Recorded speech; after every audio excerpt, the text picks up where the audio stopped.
How many shots were fired? Don't know that either yet. It's part of the investigation. Bien des questions demeurent sans réponse après qu'un homme armé a été abattu par les forces de l'ordre à Mar-a-Lago, en Floride. Vers 1h30 cette nuit, le suspect s'est présenté à la résidence de Donald Trump, fusil de chasse et bidon d'essence en main.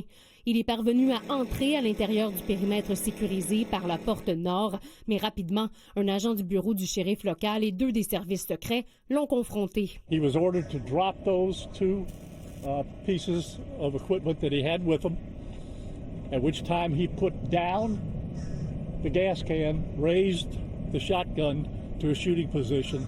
At that point in time, the deputy and the 2 Secret Service agents fired their weapons and neutralized the threat. Le suspect serait Austin Tucker Martin, un jeune homme de 21 ans de la Caroline du Nord. Sa mère avait rapporté sa disparition dans les dernières heures. On sait que Donald Trump passe presque tous ses week-ends à Mar-a-Lago, mais cette fois, il était à Washington puisqu'il recevait des gouverneurs hier à la Maison-Blanche. On a probablement affaire à une personne qui est soit désorganisée ou pas très bien préparée, parce que le président n'était pas là, mais l'histoire nous dit qu'il faut quand même être prêt en tout temps. A-t-on assisté à une faille de sécurité? Dans la rétroaction, ils vont se réviser pour savoir si c'est une faille, si c'est une tolérance, si c'est acceptable au niveau de la sécurité présidentielle. J'ai parlé avec le président Trump et coordonné mes actions avec nos partenaires fédéraux, écrit la procureure générale Pam Bondi. Je suis soulagée qu'il soit sain et sauf.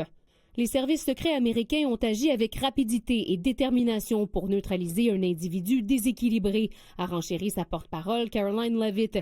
Puis elle s'en prend aux démocrates, les accusant de paralyser le département des forces de l'ordre. Des propos qui attisent des tensions déjà vives. Ici, c'est pas tant la manifestation de violence, c'est le manque d'appel au calme, de relativisation, de volonté d'exploitation. L'enquête du FBI le dira. Les agents portaient des caméras corporelles. On pourrait donc avoir des images dans les prochains jours. Audrey Folliot, TVA Nouvelles.